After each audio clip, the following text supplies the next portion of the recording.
Guys, look what I found. I found a bird stuck in this bush right by my house, like in that bush.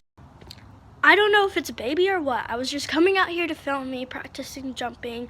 Not being a furry, but one of those things that have the half mask. I bought it yesterday, but there is a bird or something stuck in this bush. I don't know what it is, and I want to save it, but I'm scared. I don't know if it's a baby bird, an adult bird. I don't know if it's a fox or something. I don't know. I'm genuinely scared. So I'm just gonna run over to my swing really fast. I don't even know if it's still there. One sec.